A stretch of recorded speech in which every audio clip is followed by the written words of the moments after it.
thank you to your mother for bringing you into the world. Thank you. That she's here this morning. Is the mother here? Yes. Yeah. Oh, wow. And special thank you to Mati Zeitlin also, amongst anyone else who's helping bring Masada here. And also to my Rebbe, Reb Kramer, and BRI, everyone who's in any way mushtata. Special, if you don't mind, I'm just going to offer the class should be Refuah Shlema to Eliezer ben Dvorah and Dvorah Bat Yocheved. We're in Torah Zayin in Tinyana, and we're trying to close up really the second paragraph. We've been digging as deeply as I guess as we can get away with in the tachlis, the real mission of the greatest tzaddik Moshe Rabbeinu, which was to help all Klal Yisrael. He only revealed this after 40 years in the Midbar. Ata hareta l'das. You have been shown to know. We've looked at this many times, and we're just looking at. I think this is hopefully the last week before we go into paragraph Gimel. You have been shown to know Hashem hu Elokim. Yud Kei Vav Kei. He is constant. He is Elokim. He is the constant power of all powers. That's what Elokim means. It's very important to translate the Torah accurately. He is the constant power of all powers. You know that. You have been shown to know that from what you experienced in Yetziat Mitzrayim and Matan Torah. And the pasuk ends off Ein Oid Milvadoi. Nothing else exists. This is the das that the Tzaddik Emes really wants to imbue in us in such a way that it becomes a goal in life, and we try to close the gaps between that das and everything that keeps happening in our personal lives, locally and globally, that interferes. And one way to know if we're getting closer to that das is that Ein Oid Milvadoi, nothing else exists, is literal. That means to say, yes, I'm married, but this spouse is actually there representing a Kadosh Baruch Hu. This child, my children, are representing, is Hashem speaking to me through these people. I've quoted before from Rav Breita, a huge Breslev Chassid. When I say huge, I don't mean the waist size, because I have no clue what the waist size was. But he was huge in his das of understanding the intention behind all of Likutei Moharan's themes, and he broke them down into 7 Amudei Amunah. And in the second one, he offers that Hashem speaks to us through especially our family. He speaks to us through everything that we ever experience in space and time, and all the people that we interface with. Hashem is speaking to us through them, but most especially our spouse and our children. So he brings that there in the second Amud, and a litmus test, a way to measure: am I imbuing this das that Hu HaElokim, Hashem Yud Kei Vav Kei is Elokim and Ein Od Milvadai, is that when I get angry, anger is a avodah zarah, it's equivalent to that. Obviously, Ein Od Milvadai is not what's going through my mind, because I'm giving power to the person who's making me angry, and in that sense, I'm actually falling into the trap of the opposite of Ein Od Milvadai. So anger is the enemy of Emunah. Emunah is Ein Od Milvadai. And frustration, resentment, sinna, kina, or every midah that are really all taking place inside thought, they're all midas of the mind. We've been through that before we learned this Torah together. All midas of the mind that are ra, that are negative, are enemies of my emunah. They are enemies of what the Tzaddik Emes wants to imbue in us, that Ein Oid Milvadai. Nothing else exists except Hashem. The worst of all those enemies is complaining. That's the worst of all. And we're going to see soon why that's so. I think we have touched upon it before. At this particular point, I want to share with you in Torah Lamed Gimel, in the first Chelek. Torah Lamed Gimel, we started to quote from it. It's a very important Torah. I would love to learn it from the beginning, but just for the sake of time, especially we want to make progress in moving forward in this particular Torah Zayin. But in Torah Lamed Gimel,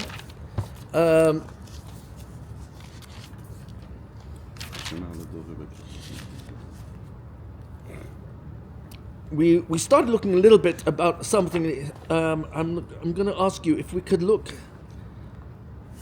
at base. Look at base. I'm going to fly through different parts of ice base. You've got the second paragraph in Lamed Gimel. V'tzarech l'das. It's necessary to know. Tzarech is more than necessary. It's a need. There's a real need to know. Shemale kol haaretz k'voidoi. Hashem fills the entire planet Earth with His kavod. Sichas Haran in Nun base actually has a different expression that Hashem's kavod is screaming out from everything that we experience in this world. It's a quote from Pasuk from Yeshayahu Perek Vav. V'leis ata pani minei. There's no place that is void of Hashem's presence. He's quoting from Tikkun Isaiah, Nun Zayin. V'ihu memale kol almin v'soivev kol almin. He fills all the worlds and He surrounds all the worlds. There's nothing outside of Hashem. Even someone who's busy 8 hours a day with business and the people he's interfacing with are non-Jews. Akum, you can, if you want, translate as Oivdei Kuchavim, which means they have no shaykhs to Emunah. Lo yachol hitnatzel. He cannot give the excuse when he goes to therapy and says, I really want to be a frum Jew, but this is a terrible environment for me. No. He cannot save himself and say, I can't serve God in this career. Machmas avios, excuse the drama. Machmas avios v'gashmios shenofel tamed alav. From all the crazy things that he is constantly exposed to in terms of the gashmius, all the crazy ads and the people he has to interface with, whose lives are filled with I'm going to make money, etc. He can't use that as an excuse. Because our sages of blessed memory have already revealed to us everything in the whole world of Gashmias. Geshem is rain. Gashmias comes from rain. Everything is physically originates from Shemayim, from rain. Even the languages of the other nations, we looked a little bit at some examples that even English words originate from Lashon HaKodesh. Yachol limsoy bahem elkus. You can find Hashem's power there, divine intelligence. That's what I'm just translating as elikus. Ki b'loy elkusai, because if it weren't for Hashem's elikus, El means power, elkusai means His power. Without Hashem's divine intelligence contained in the item that you're interfacing with, whether it's a table, whether it's technology, whether it's a person, or whether it's what you're hearing, ein lahem shum chiyus v'kiyum klal. They actually have no life force whatsoever, or the ability to maintain that life force. K'moishe kosov, because the pasuk says in Nehemiah, this is in Perek Tes pasuk Vav, the ata mechaye es kulam. You give life to all of them. The full pasuk there is describing that Hashem fills all the oceans and everything that's in them, and the oceans are it's a huge, vast magnitude of space. Hashem fills outer space. Hashem fills this planet, and He gives chiyus to all of them. So levad she'achiyus ve'elikus hazeh sham b'tzimtzum gadol b'miut. It happens to be that the more megushim something is, the more it's less obvious that Hashem is hiding there. But otherwise, without His chiyus, it will be impossible for it to exist. And therefore, nobody ever has the excuse to say, I can't be Oved Hashem in this marriage. No, Hashem perfectly calculated this person with their background, their personality, and their pluses and their minuses, and their weaknesses and their strengths for me.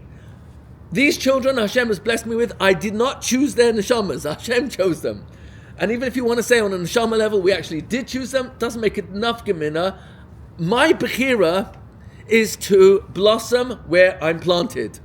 In this family, in this career, in this neighborhood, in this zip code, in this extended family, etc., etc. No one can ever have an excuse. And this is what Rav Nachman starts off. Sarach ledas. You have to know this. Hashem's everywhere all the time. I can never have an excuse to say, I can't flourish. I can't grow. A person can grow. It doesn't mean they should stay there. Maybe they have to move on. Hashem gave us a mitzvah of gittin if Has v'shalom it doesn't work. Rav Nachman was very, very, very, very strong. Don't divorce your first wife. He was very strong on that. Reish Lamed Dalet in and Reish Lamed Gimel, I think, in Sichas Haran, and you'll see it also in Likutei and Tinyana. I think it's in Sadik, the letter Sadik, number 90. So going down all the way to Gimel, I'm going to ask you to look a few lines above, where it says again, "Ve'ata mechayes kulam." It's about 8 lines above. "Umisham ata yachol lidabek et atzmecha bo yisbarach." Wherever you are, you can medabek. You can cleave, glue, super glue yourself to HaKadosh Baruch Hu. Ve'lashuv elav b'tshuva shlema, and you can do teshuva shlema dafka in this difficult, and some might say abusive relationship. It doesn't make a difference where a person is. It's their mind that makes the difference. Ki lo yirachoyka hi mimecha. Hashem is never far from you. And he quotes the pasuk Dvarim Lamed. It's actually pasuk Yudalet.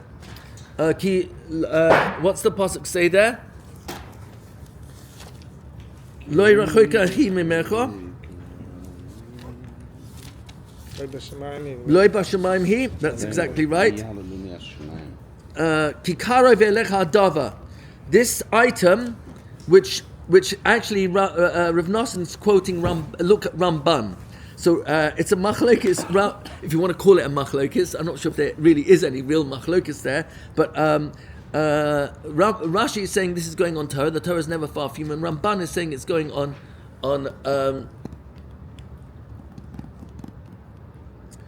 tshuva. Thank you. And that really, I'm suggesting they're really the same thing. Lo yirachoyka, it's not far from you. Why not? Because the Gemara tells us, I think it's in Brachas Daf Yud Zayin, it tells us there, Ika ha'chochma, tachlis ha'chochma, tshuva masim tovim.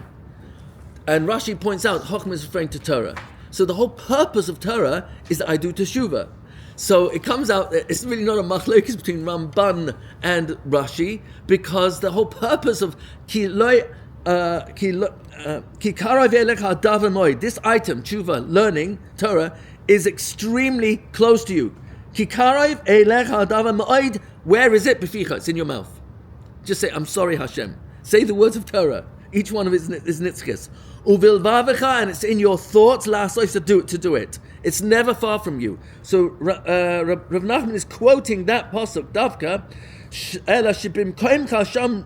Rabu halavushim. It just happens to be that where you are right now, it's so insulated with so many different clothings, so many outer garments, that I can't see Hashem in where I am. But the more we undo the garments, we get closer and closer to Hashem. Then he's able to know at Hashem. Then he can really know with much more understanding. It's not emunah pshuta, it's understanding that's based on the idea.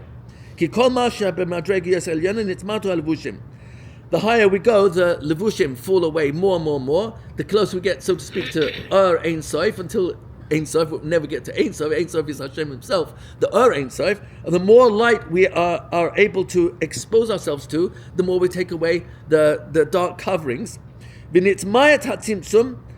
Hashem's constriction, so to speak, is less. He's more obvious.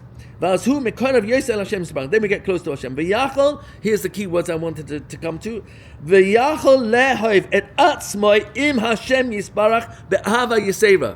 I can come to an extraordinary love.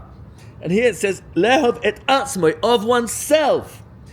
And that's not something we usually talk about, because it sounds a bit, Christian, or it sounds a little bit flaky.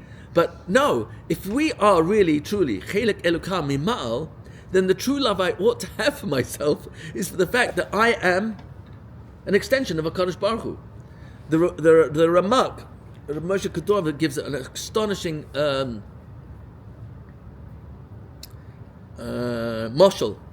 I'm going to embellish it slightly. Imagine you go to the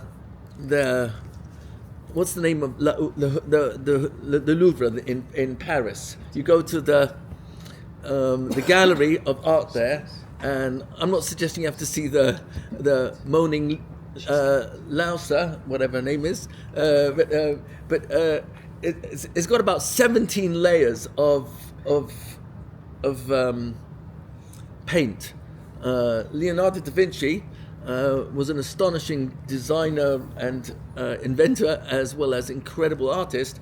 And it is actually quite astonishing if you get close to it and you look at different angles.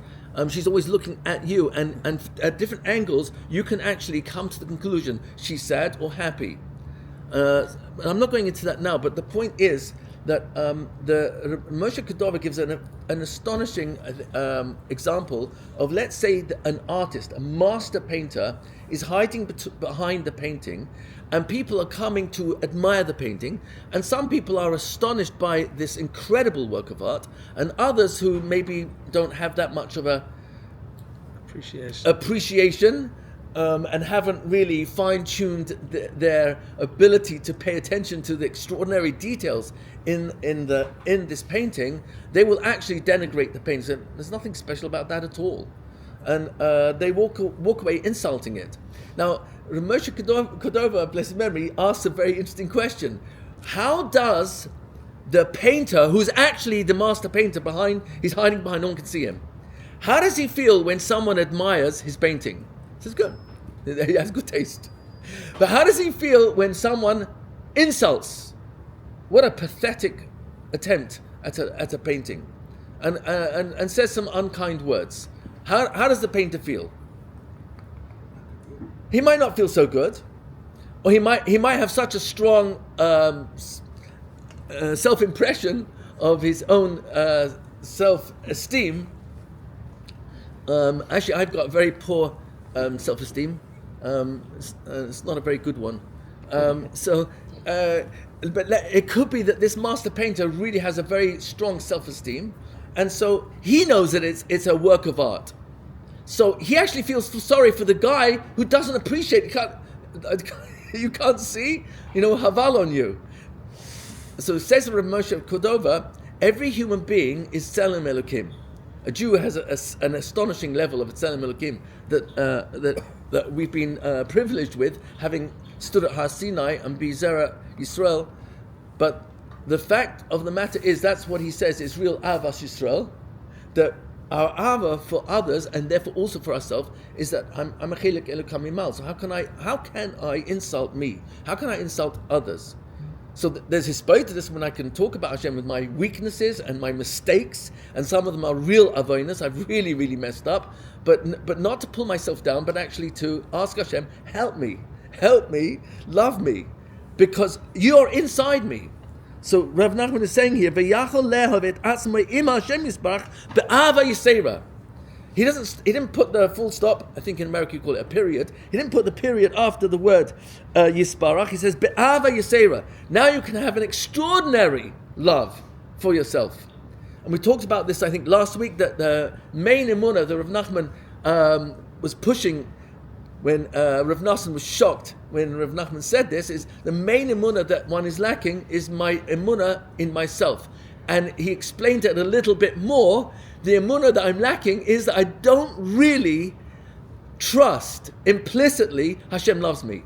I don't implicitly believe Hashem really is machshiv, really considers every little effort I make as extraordinary.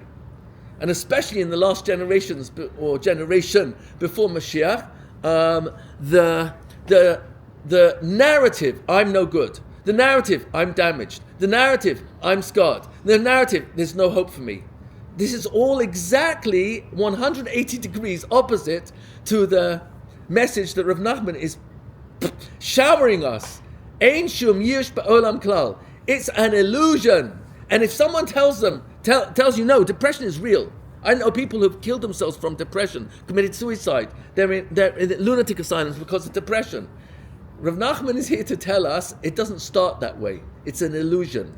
It's self-induced. And we're living in a generation that literally is feeding, in the name of curing it, is feeding, I'm no good, I'm scarred. I don't know, I'm not marriageable material after what I've been through. And I go on and on and on. And Rav Nachman's telling me the das he wants us to get into ourselves is Hashem is in me, and therefore I've got to love me. I've got to, because Hashem's inside me. It's impossible for me to have any existence without Hashem. So if Hashem's inside me and I'm alive, I'm awake, I've been given another day, that's the biggest proof He hasn't given up on me. So I'm just going to skip now to Daled, paragraph Daled. D'zeh yedua, she'atara hainu midas. He talks about midas. Midas means measurements. I'm not going into midas as in spheres. Over here, it really means more measurements. Hainu hayamim, the days. Days are measurements. They're measurements of time. Shora behem avaso yisbarach shemoy. Hashem saturates. He's resting, but in a saturated way, inside time and space. Everything we experience in terms of everything that's measurable is really Hashem's love for us. As in the Zohar, in Balak, Kuf Tzadik Aleph, in Bereshis Mem Vav, Yoimam Yitzaveh Hashem Chazdoi. During the day, Hashem commands, very strong language. Hashem commands His chesed. All day long, the sun is shining, it's pure chesed. It's snow, it's chesed. It's rain, it's chesed. All day long, chesed kel kol hayom. In David HaMelech's words, in Nun base in Tehillim, your chesed Hashem is all day long. Shah chesed hainu ha'ava. This is the key. Chesed is really ava. Rav Nachman spells it out. Chesed we translate as kindness. It's an accurate translation, but it's actually a camouflage. All chesed is a pure camouflage, because when you peel away the label kindness, what's behind it is I love you. Why is your wife? She makes your bed, and she makes your favorite food. She makes your favorite recipe. That is an act of kindness. But peel away the kindness? She loves you. Every act of kindness that we do for our children, until they become independent, around about 36, 40 years old, until they're completely independent and they finally get married and they're not supported by me, then that is all chesed. But the chesed is just a cover-up for a different statement. You love me. And so Rav Nachman really spells it out. By the way, Rabbi Yitzhak Bell, a personal friend of mine from over almost 50 years, he is the author of the Tehillim. What's the title of it? Tehillim for every day, something like that. For every he translated Tehillim based on Chazal. The one that they made Tikkun HaKlali. Yeah, Tikkun HaKlali. Yeah, Yitzhak Bell, Trevor Bell. So for everyone, something like Tehillim for everyone, Psalms for everyone.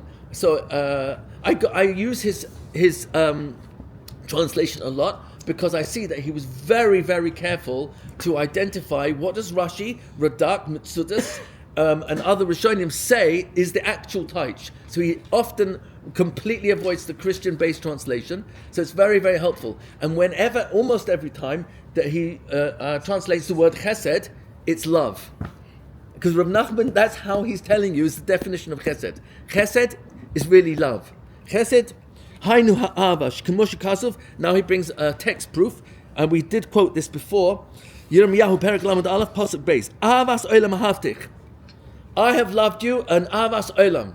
Olam means, help me. World forever. Forever. How long is forever? Forever. Forever. There's no starting point, no ending point. Avas olam ahavtich. I have loved you, an eternal, immeasurable, unending love. Al Kain, the rest of the words which Rav Nassan put in parentheses because it's so important to understand. Many times throughout the Gemaras, it will quote you a pasuk, but for the sake of saving ink and time, everyone knew Tanakh Bal Peh, so it wasn't necessary to finish the pasuk. But very often, the Gemara is actually exploring something that, in order to understand the reason why the pasuk is brought, so to speak, as a support, is in order to know the part of the pasuk that's not quoted in the actual Gemara. So when it says v'chulu, you really have to check it out. But over here, Rav Nosson saw, I got to put it in because Rav Nachman is assuming we know the rest of the pasuk, because the rest of the pasuk is really the revelation. Al ken mashachtich chased. Therefore, al ken means therefore. That means a continuum. Because my love for you is unlimited, that's why I have showered down upon you. I draw down upon you. Al ken mashachti chesed. I bring down upon you kindness, and that kindness is chesed kel kol hayom, all day, 24/7, 365, 120. So I'm not going to Hashem wants us davka to be davak to Hashem through everything that we come into contact with. I'm going to drop a couple of lines. Because of Hashem's extraordinary love for us, He dafka wants me to love Him in a world that is a constant distraction. It's a constant distraction. Things are happening, people are saying, not always what I want to hear, and therefore I can easily mistranslate that as, Rebbe Shalom, if you really love me, why are you letting this happen? And therefore Hashem Dafka wants me to demonstrate the greatest love possible is that when things don't go right, I still interpret you as loving me. And therefore he now points out, because Hashem loves the Jewish people, Hashem wants us to love Him, with Him, because He's everywhere all the time. Hilbish el kusay b'midos haTorah. That's why Hashem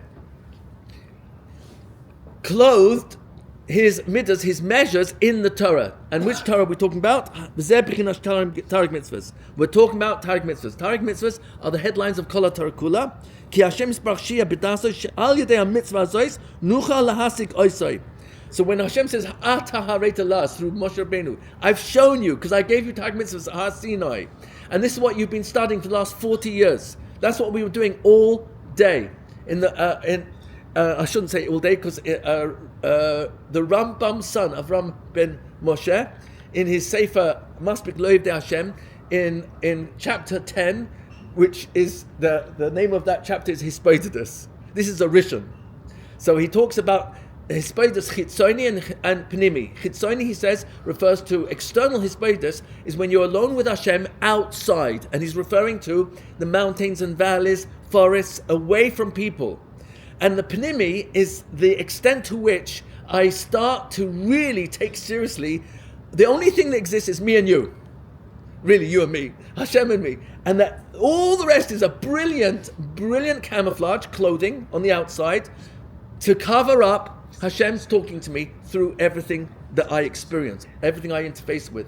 So he actually claims there that we would study, if you'll probably remember the Gemara in Eruvin Nun Daled, ask Kesat Seid HaMishnah, which is, Rashi points out, what's it mean? How did we learn the Torah Sheba'al Peh in the Midbar?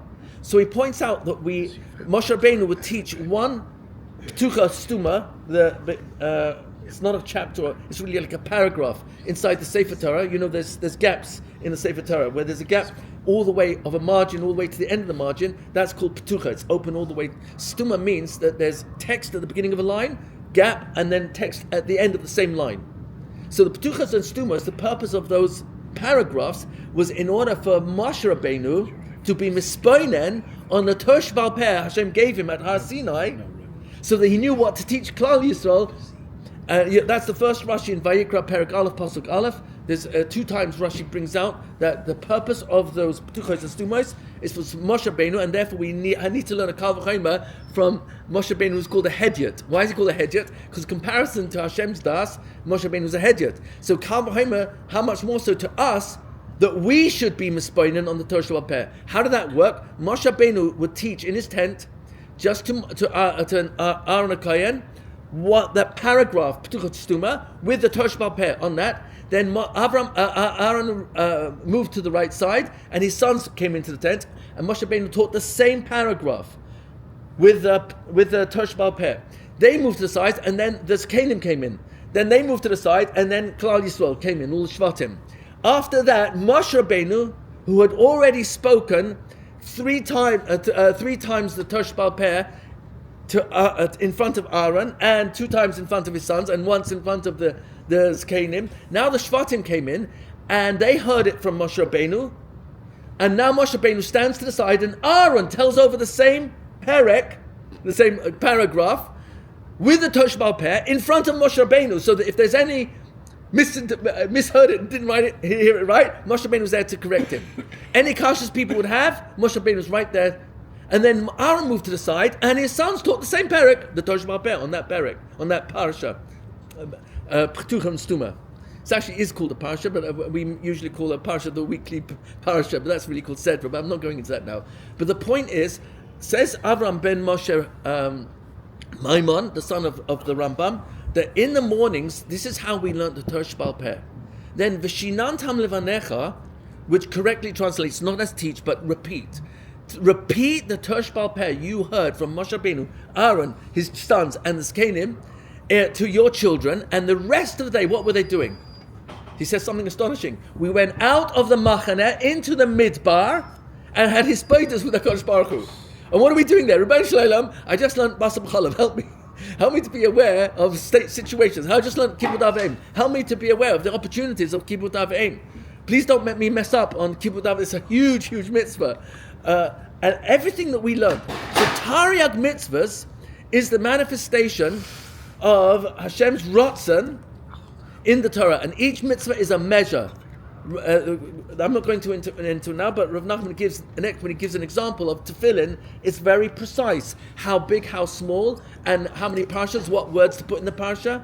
Every single ois has to be exactly located in the correct place, in the right sequence, and no one ois is allowed to touch another ois. There's a lot flying in halachas. In the writing of a Sefer Torah alone, there's over 6,000 halachas. It's astonishing. So the Torah is measures. Everything is a measure. But what is not measured is Hashem's love. That's Avas Olam Ahavtich, and that is saturated in Tariq mitzvahs. That's what Rav Nachman is basically saying.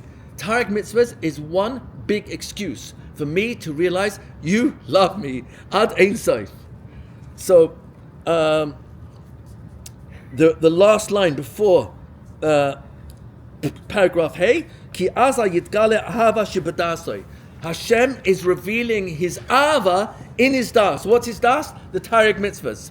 It's all about revealing to us how much Hashem really loves us. So, what does it mean to love yourself with HaKadosh Baruch Hu?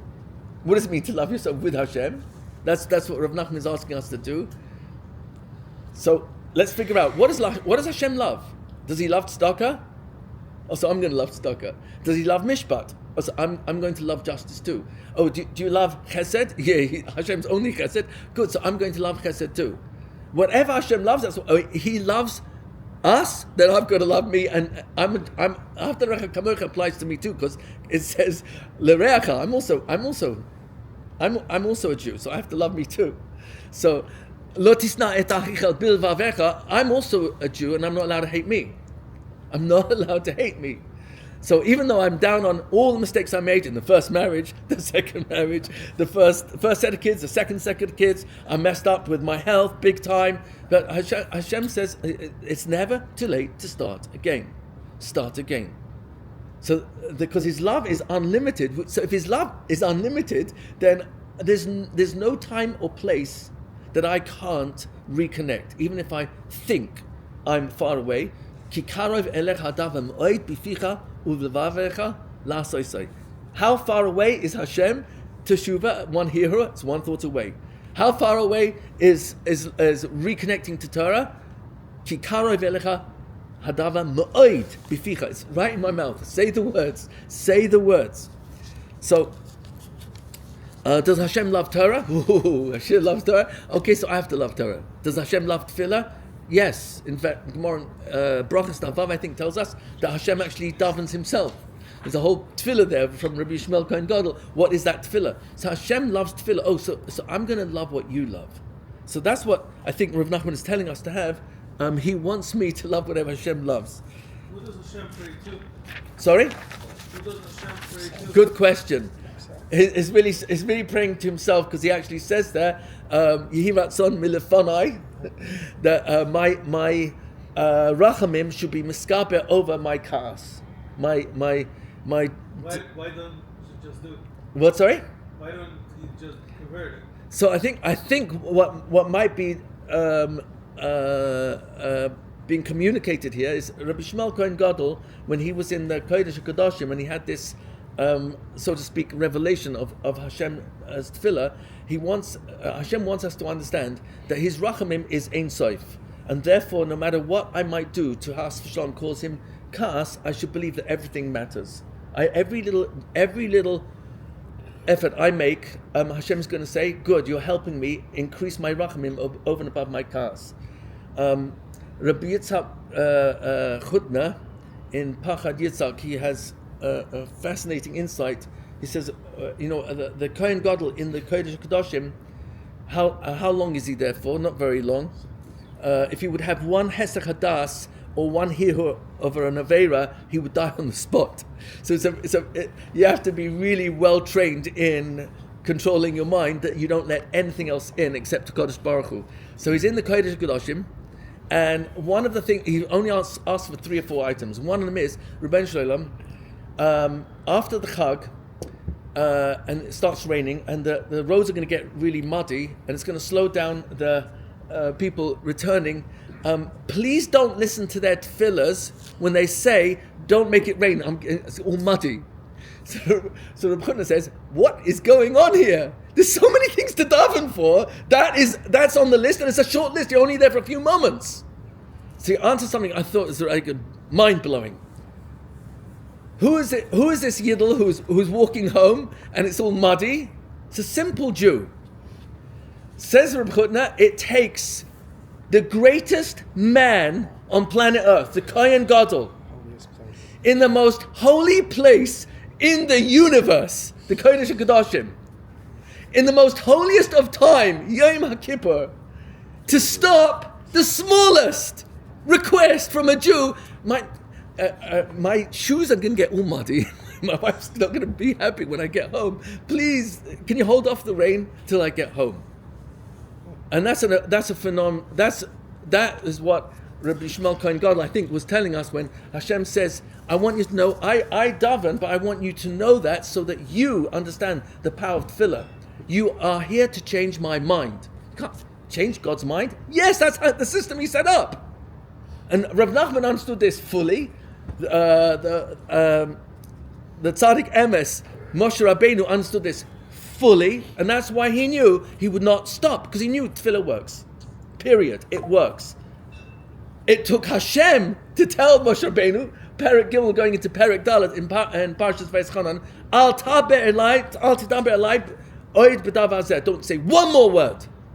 Because you know, after 515 tefillahs, because I told you in Shemayim, that tefillah works, that there's nothing I can't give you. So if you ask one more time to enter Israel, I have to let you in. But if I let you in, you will build the Beis HaMikdash. If you build a Beis HaMikdash, like the Mishkan, it can't be destroyed. Because you're Tzaddik Emes, who's 100%, not 99.9, 100% pure Kavanas, what you create can't be destroyed.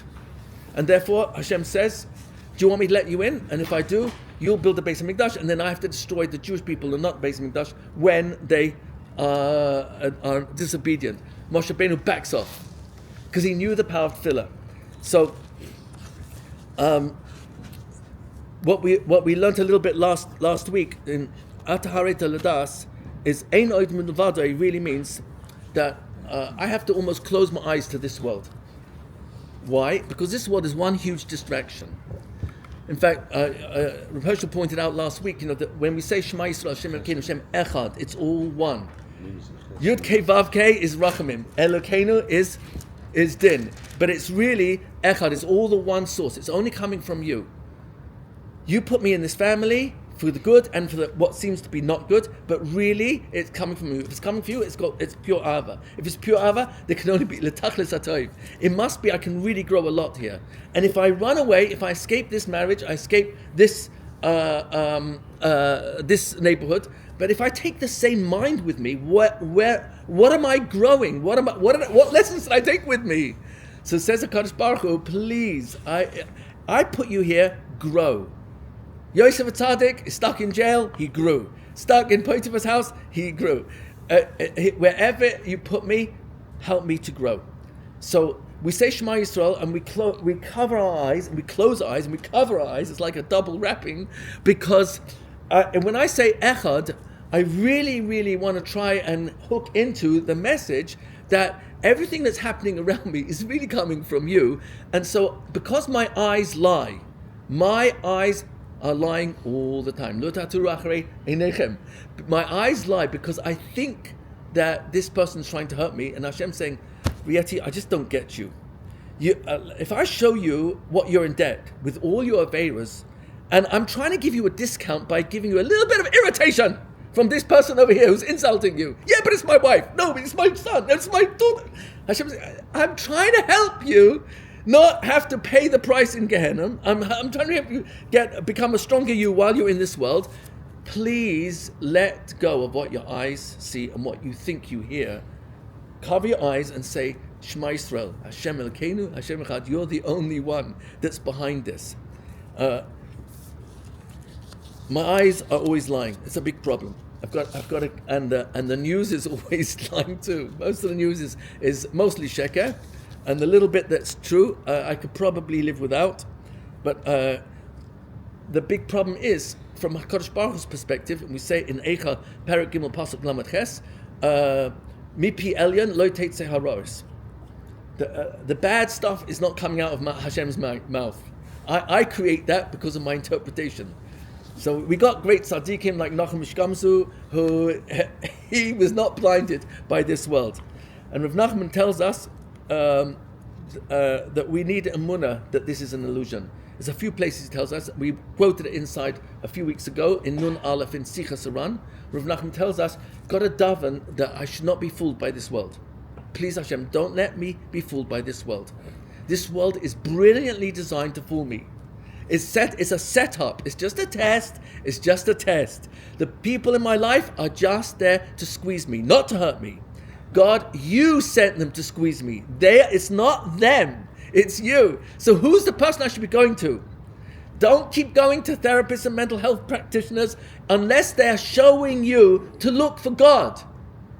And if that's not their training, find someone who has made a decision that Ein Oid Milvadoi, nothing else exists, is the mission statement Hashem gave through Moshe Rabbeinu that is meant to echo in the ears of every Jew in every matzah that we ever find ourselves in, because you experienced it.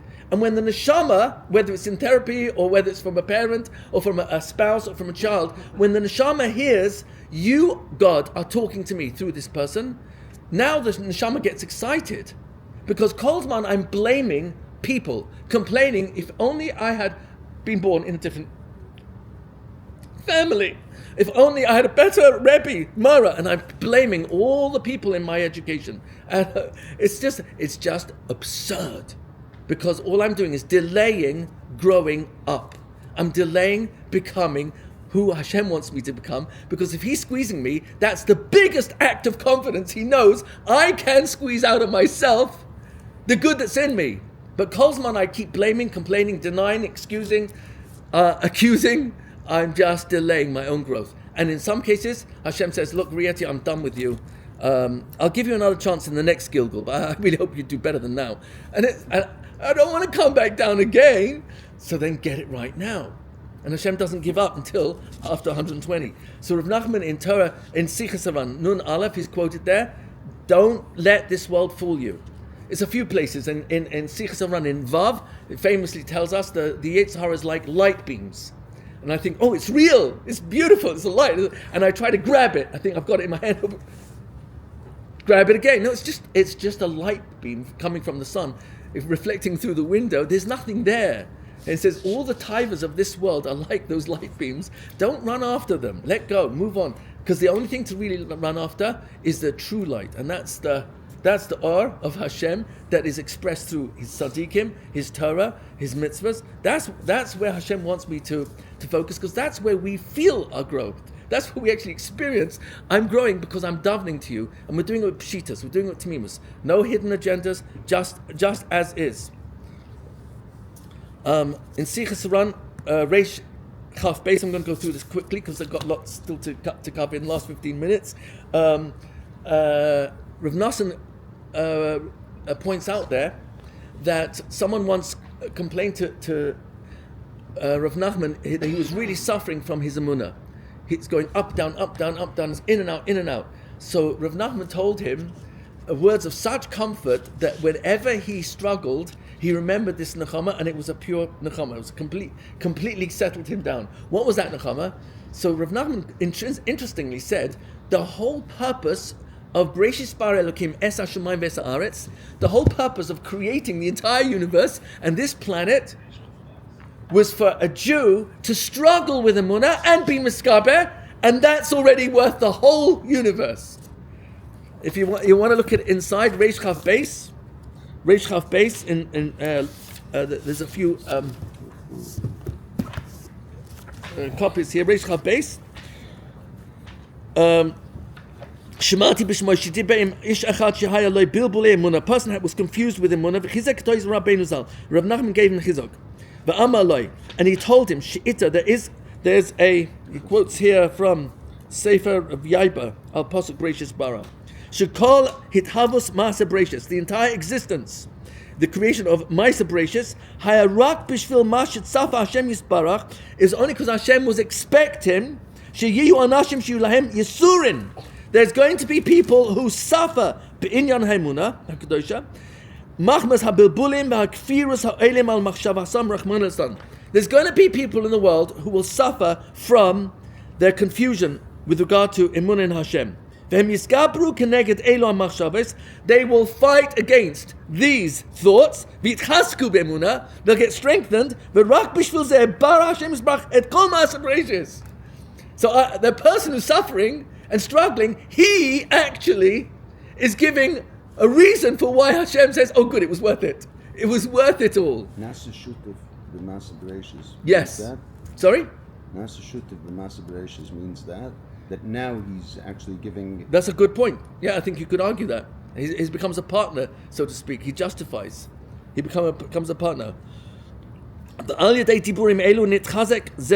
person was very encouraged, extremely, tamid, constantly, when he then had the pop-up thoughts come in his mind, he was able to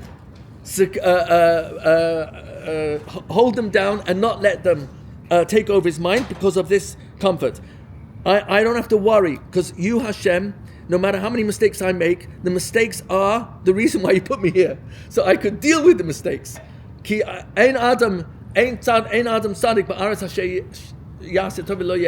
no such thing as a human being. There's only a tzaddik and never makes a mistake and only does good. That doesn't exist. That's Koheles. Chalchem Mikol Adam. In Perek Zayin, I think Pasuk Chaf. She'ikar Bria Haya B'schus Haemunah. So a person should never be down, no matter how much their doubts are. Hashem wants it that way. Now I get to Torah, Sikha number Lamed Hey in Sikha Saran. I'm not going to look at it all inside, but if you want, you can look at it. But basically, it's a warning, and he says, even though I'm giving you a warning, we've mentioned this, I think, in a previous class, not Negir to Torah Zion, that Rav Nachman says, even though I'm warning you that in the last generation or / generations before Mashiach, the nisayon of Emunah is going to be much greater than any other time in history. The apikosis is going to be so powerful; it'll literally be a tsunami of apikosis against Hashem.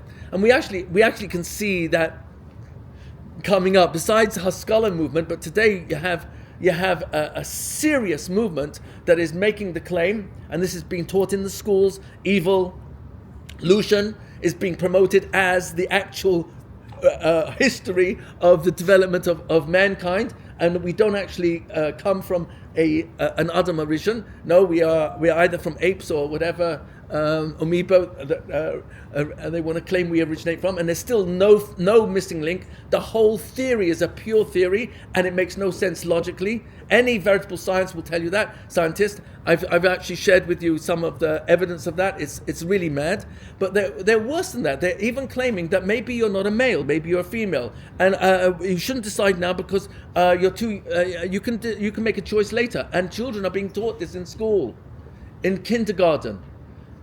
I don't want to go into any detail, but I actually know I work with the probably most conservative, non-Jewish preschool trainers, and I will not send teachers anymore to them. They're called Montessori. I won't send anymore because many of them are liberal.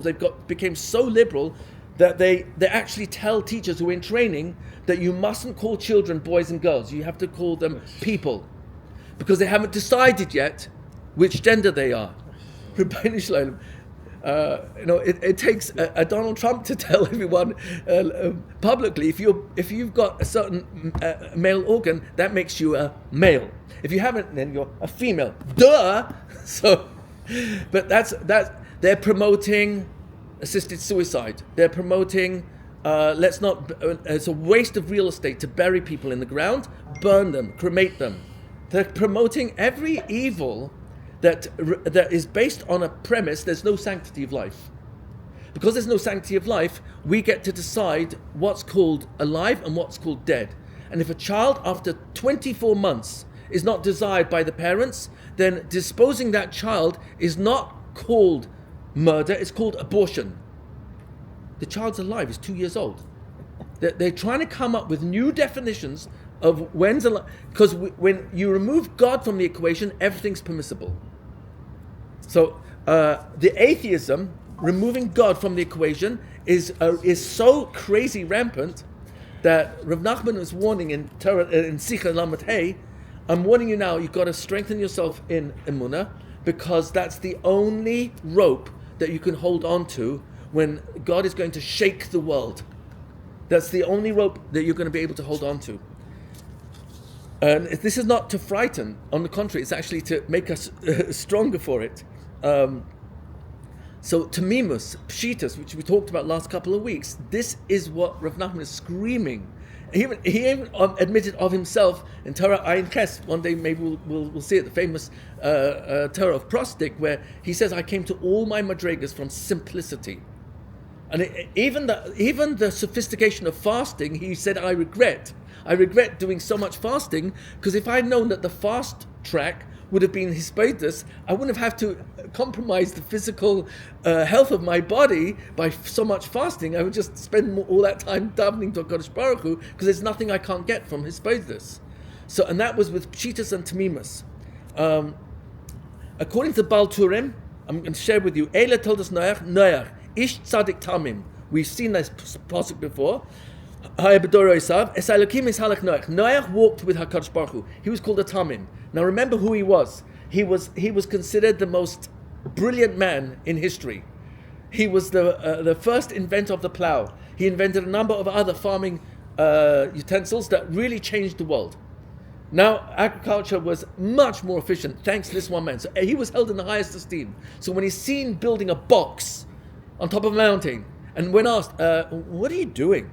It's a huge box, 600 feet long, a couple hundred feet wide and 60 feet high. So, well, Hashem is going to destroy the world with a huge mabul unless everyone repents. He said, yeah, right.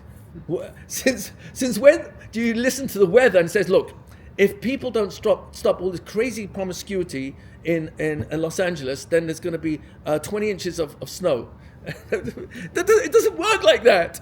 So Noach gets the most ridiculous mockery against him. Everyone's laughing at him. You're supposed to be a brainy inventor. How do you come up with this incredible dream? And the only people who trusted him were his own 3 sons, his wife, and his 3 daughters-in-law. They were the only survivors of the whole mabul. So everyone was making fun of him, but he was a tam. He took Hashem's instructions, b'tmimus, and he followed through on those b'tmimus. He walked with Hashem, es Elokim hisalech Noach. Says the Baal HaTurim, look at the Sofei Tevas of es Elokim hisalech Noach, the last 3 words. Elokim, last letter is Mem, his halech is Chaf, and Ches is his halech is Ches. So if you look at it, he tells you it spells out Chacham. So let me show you, if you look carefully, the Baal Turim on Breishis, Perek Vav Pasuk Tes. Noach ish tzadik tamim ha'bedoros hav es Elokim his halech Noach. The last letter of Elokim is Mem, the last letter of his halech is Chaf, and last letter of Noach is Ches, and it spells the word Chacham. So according to what the Baal Turim is saying, you want to know what a real Chacham is? Someone who goes b'tmimus. Hashem will make him the biggest Chacham. The biggest Chachma is to know I'm not a Chacham. We're going to get to that Bezvat Hashem, but it's a very powerful statement, and we know that it's actually a mitzvah deraisa. It's a mitzvah deraisa. Not everyone counts it, but the Sefer HaRedim says being a tam, being tamimus, tamim tia im Hashem Elokecha. That is a mitzvah deraisa. It's one of Tariag. Sefer HaRedim, Ramban, Rabbeinu Yonah, they all count it. Rambam doesn't count it entirely. He will also agree it's a deraisa, but it's not in the 613 count. But that doesn't make a difference. Practically speaking, it's a mitzvah deraisa to be a tam. So in the pasuk Tamim Tiyeh Hashem Elokecha, Perek Yud Ches, pasuk Yud Gimel in Parshas Shoftim, what does Rashi say? Tamim Tiyeh Im Hashem Elokecha, His halech imoi b'tmimus. Walk with Hashem with tmimus. Take life at face value. Utzape Tzape is a very important lashon. Please don't follow the English translations. They butchered us. The titzape means to expect. And wherever you see the word tzadi fei, tzaf, it's always rising above. Like oil rises above. Tzafon is in the north. Mitzvah rimon, when you're high up and you can see down and you have a huge panoramic view. Tzvas. Anything with a tzaddik fei has the same concept. Sepita liyeshua. It doesn't mean hope. That's ridiculous. We know it's going to happen, so you're expecting it. Even the word kaver, Rahman al-Islam, is translated as hope. It means to expect. Very similar lashon.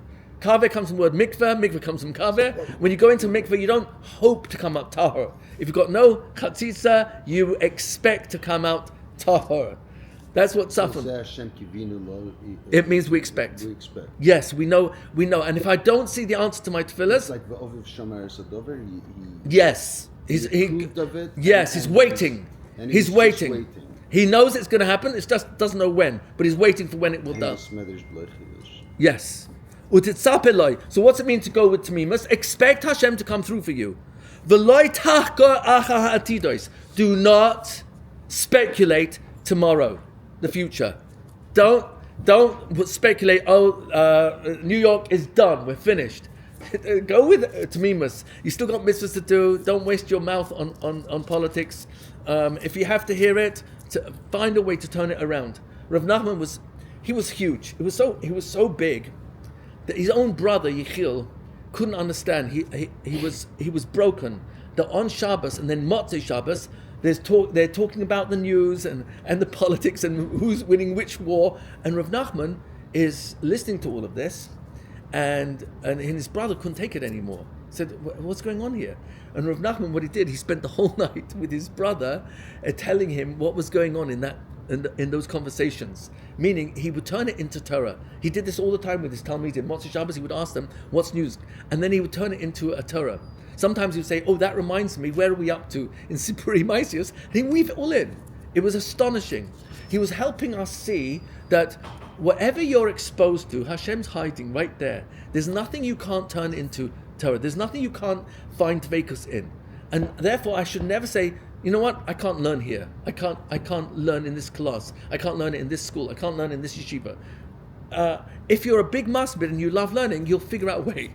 And if it really, you really have outgrown, I remember telling my Rebbe Chaim Kramer when I wanted to move out of Dvar Yerushalayim, he was my mashgiach in the yeshiva, and the night mashgiach, and I told him I want to go to Gateshead. I had other reasons.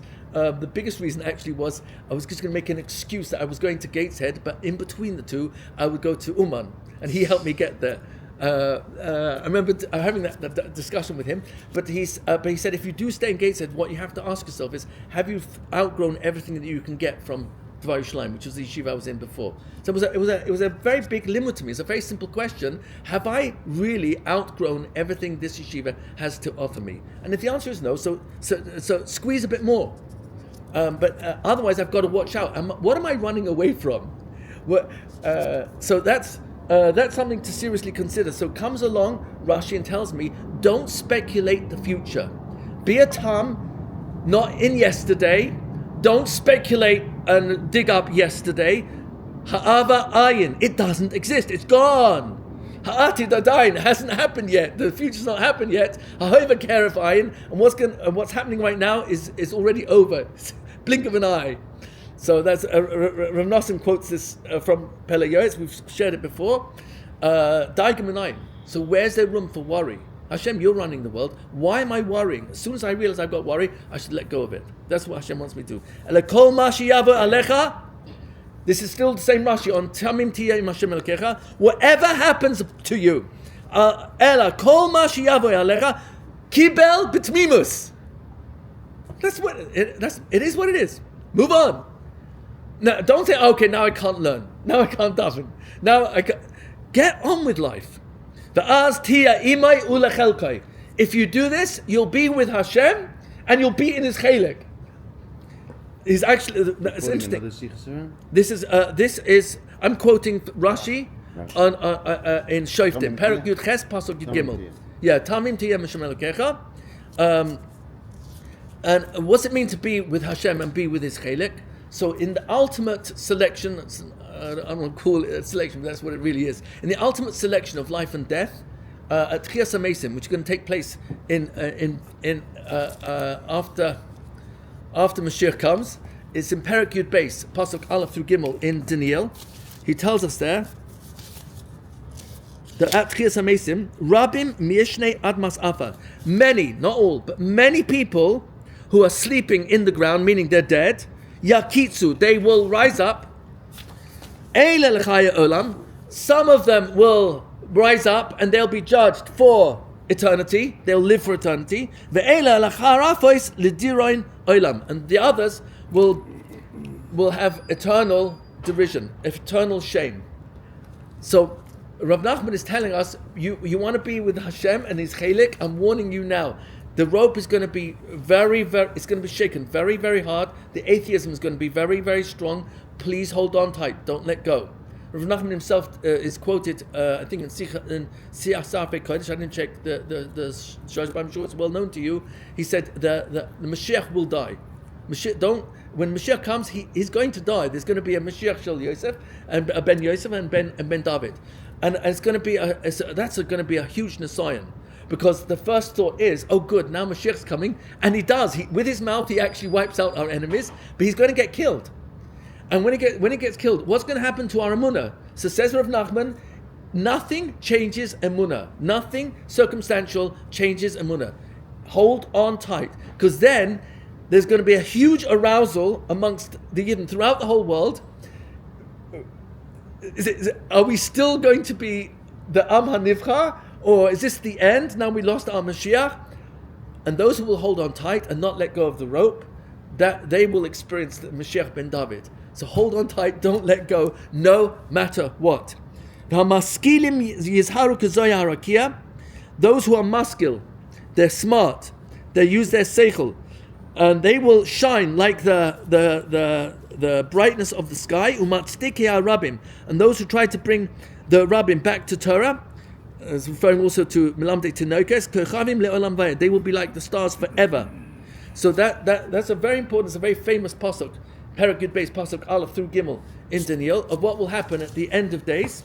And Rav Nachman in Sefer Midas, I'm going to close in a few moments. He says on the Ois Da'as in Chelik Aleph. So in the two Oishes there, Tes Zayin and Yud Zayin, Mi shohelech b'tmimus, anyone who goes with tmimus, nase maskil, Hashem will make him a huge bal seichel. Maskil, I don't mean as the maskilim. A maskil is someone who's able to use his mind and weigh up. Hashem, emunah, trumps everything. One who guides himself with tmimus, he'll be able to make the right choices. And the other ois says, Umishi yesh lo emunah. If you've got emunah, zoicha achakach la'avoid es Hashem b'das gadol. Emunah will lead a person to be able to serve Hashem with a very powerful, very strong da'as. This was all Rav Nachman's biggest, if you want to call it, message. Hashem's everywhere all the time. There's nothing you can't hear Hashem speaking to you. Even if it's Dvar B'Teilim, it doesn't mean I've got to spend my time listening to Dvar B'Teilim, but everything screams out, covered Hashem. So I'm going to close on this. I think the biggest sabotager, an enemy of our emunah, is complaining. It's the biggest sabotager, because my complaining, Rav Nachman says something to this effect in Mem Beis, in Sichas Haran. He says that complaining is really a complaint against God. I didn't say I'm complaining against God. No. If Ein Oid Milvadoi is what the Moshe Rabbeinu was trying to instill in me, then whatever I complain about, ultimately, I'm complaining about how Hashem is running the world in my perception, in my surroundings, in my interfacing. And so complaining is our biggest enemy. We see it in Tuluno Sehem is the word that's often used in Psukim to describe complaints. And it happened when we came out of the Midbar. We started complaining to Hashem after 3 days, not enough water and not enough man. And Moshe Rabbeinu had to put it right into our faces. Do you know what you're complaining about? Says Moshe Rabbeinu. I'm going to give you the exact pasuk in Perek Tesayin, I think it is. Oh, you like to say Tesayin pasuk Hes. Yes. Yes. Yeah. Exactly. Hashem's going to give you meat in the evening. You're going to get delicious sourdough in the morning. Because Hashem's heard your complaints. That you are complaining against Him. You think you're complaining against us, me and Aaron? Whoa. That's the first time we complained as a people, and Moshe Rabbeinu gives us the mussar right between the eyes. You're not complaining to me, you're complaining against the Kadosh Baruch Hu. And the following psukim, it's repeated again and again. And Tulun Seichem is a very interesting lashon, because from Talo means to hang.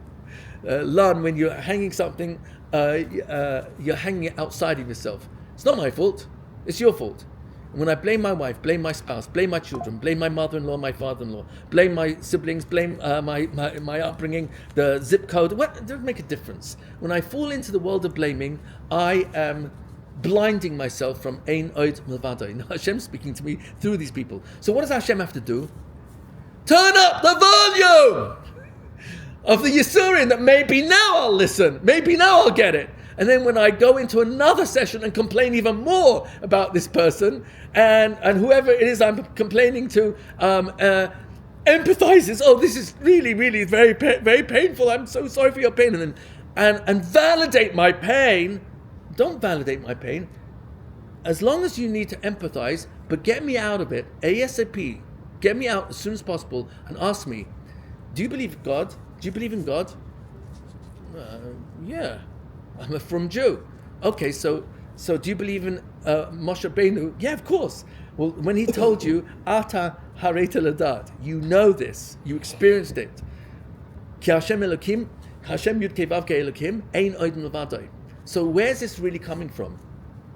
And help me surrender to Hashem instead of blaming, because when I blame and complain, I'm just not growing up. Because I don't have to change, everyone else has to change. Oh, really? So if my happiness depends on other things changing, people changing, guess how long I'm going to be happy? There's going to be other stuff that is bothering me. Stop bothering me. I'm the one who's my own enemy. So I'm going to close, and I really do mean it, on the Kli Yakar, Perek Aleph, Pasuk Aleph, in Bereshis. He says something astonishing. The Kli Yakar, you might know he was one of the Lamed Vav Tzadikim of his generation. There's phenomenal stories told about him. His name was Shlomo Ephraim Eilelus. He's better known in Sfarim as Lunchix. That was his last name. But he was a Sargnista, and he sold eggs. He was a Talmud Muvhak of the Moharan, but no one knew that until many years later, when the Moharan died. He wrote in his Savar to the people in charge of the Kehillah to go to such and such a town and find someone by the name of Rabbi Ephraim Eilus, and he's going to be my replacement. So eventually, it was a long story. They found him, but he was like a poshet yid, and until they showed him the letter, and he burst out crying. The Moharan had passed away, and then he accepted. But it means he has to follow. So he became. So the Kli Yakar was written by him. So you're talking about someone who the Moharan claimed was potentially the Mashiach. So before the Moharan died. So the Moharan, well, obviously, the Moharan. The Kli Yakar tells us, and I just quote it to you quickly because I want to really share this with you. So go on to. He says. The Torah publicizes the reality of Hashem. The Emunah publicizes it. V'Yisrael gam hu yeda lefasim mitzius Hashem yisparach mitzad Kabbalah shikbilu ish mipi ish ad Adam Rishon. And we, the Jewish people, we have a Kabbalah. We have unbroken transmission of what I'm about to share with you. He says, Bereshis bara Elokim es hashamayim v'haaretz. We have an unbroken Kabbalah, Shiras Olam Harev Ubanoi. That Noach saw the world built and destroyed. V'hu eid ne'eman b'chidush ha'olam, asher hu moifes al mechadshoy v'nitpashta Kabbalah zu b'zera Avram Yitzchak Yaakov. So he's going on the following. I'm going to share with you very quickly. Perek Yud Pasuk Hey in Bereshis is the listing of Adam through Noach, 10 generations. And then you'll when you follow the math, it's fascinating. Ramban with a nun brings this out in Perek Yud Pasuk Hey, and he shows you Adam Rishon obviously knew his children, his grandchildren, great-grandchildren, great-great-grandchildren, all the way down to Lamech, who was the father of Noach. So Adam told the story of Gan Eden to all his children, grandchildren, great-grandchildren, all the way down to Lamech, who was the father of Noach. Noach, my third finger, so to speak, Noach heard the story of Gan Eden from his father Lamech, who heard it from Adam Arishon.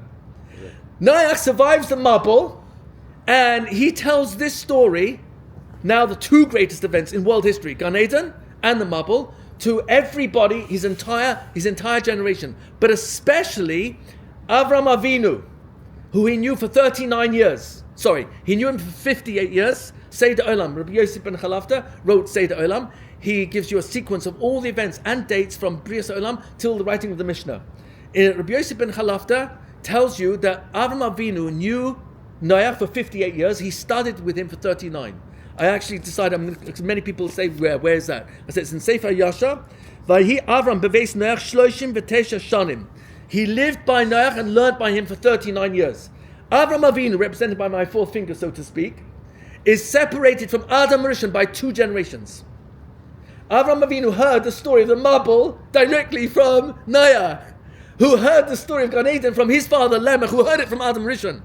So you got this unbroken Masorah of the transition of Gan Eden all the way down to Avram Avinu. Avram Avinu overlapped with his son Yitzhak for 75 years. That's this chart here.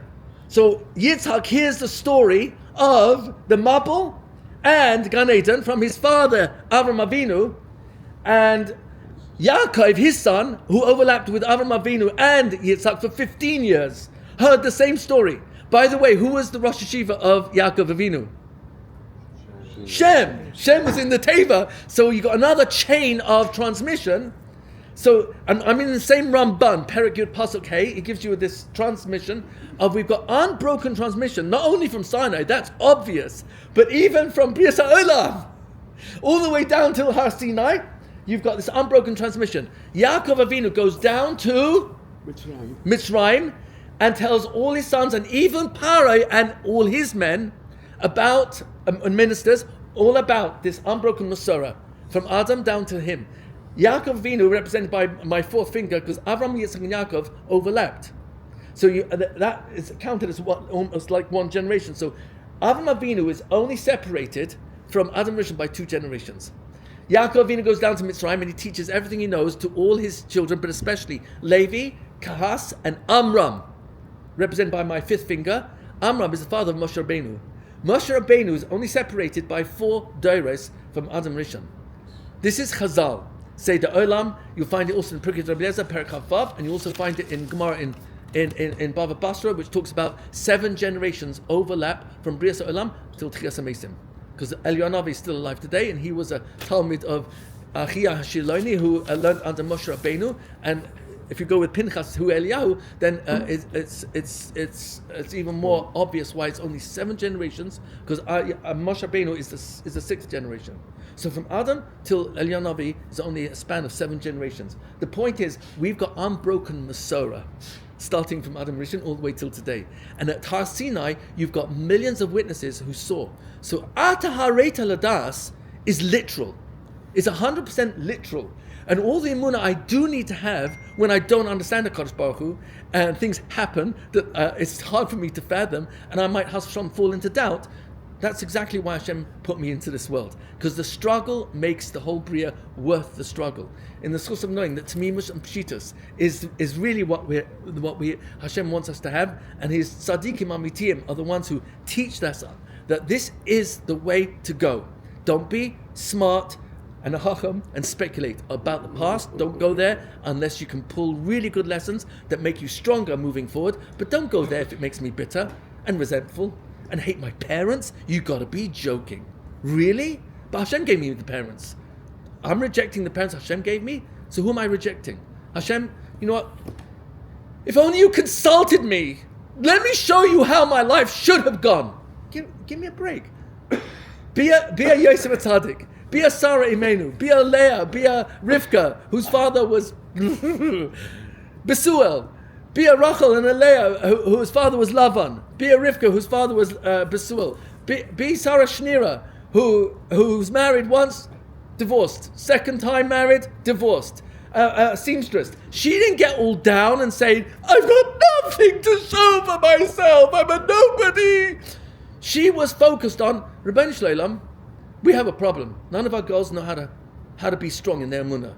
We got to give them das. Got to give them the ability to access text like the boys and immune them against Haskalah. And all the Rabbanim were against her until she finally got a bracha, which she didn't even hear herself. Her brother got it from, I think it was the Belzer Rebbe, Mazel and bracha. 2 words, Mazel and bracha. That was enough to fuel her. She started with 5 kids in, I think it was 1905. By 1939, 39,000 students in the Beis Yaakov movement. No man in Kollel today would be here were it not for Sarah Shnira creating doiros of Melech whose life is, I want a husband who's a Ben Torah. I want a husband who will become a Talmud Chacham. And she could have easily thrown in the towel and Ribbono Shel Olam, why? Why me? I have a mother and you, why are you doing this to me? If she had those thoughts, she pressed delete and moved on. Every human being is never relegated to a second-class quality of life because of trauma. Give me a break. Move on, start again. Sorry, went over. Everyone's invited to join us tomorrow for Reb Noson's Hilula. We're starting at 7 o'clock. Rabbi Rietti will be joining us as well as Rabbi Eliezer Trank. So you're all invited. Big Suda. And so will Nachman Fried. Thank you very much. Go ahead. We didn't, I don't know, we saw it or we learned it. I don't know if it's Reb Noson, I couldn't find it. Where he says one hira tshuva of someone that's either a balavera or that's not in a good place is more chashuv by the Ribbono Shel Olam than like 1,000 tefillas of a tzaddik. Wow. So I have to find it. We learned it. It's like unbelievable, blows your mind. No, Yeah. And I think it's Shmuley quoted it. Thank you. From here? From Shari Tzaddik? Shari Tzaddik. Yeah, I don't know. Shmuley Very, quoted very, it. huh? Move on. Well, let's do the passion, right? I'm telling we just read it somewhere. That one Always do. movement of someone that's not in a good place is more than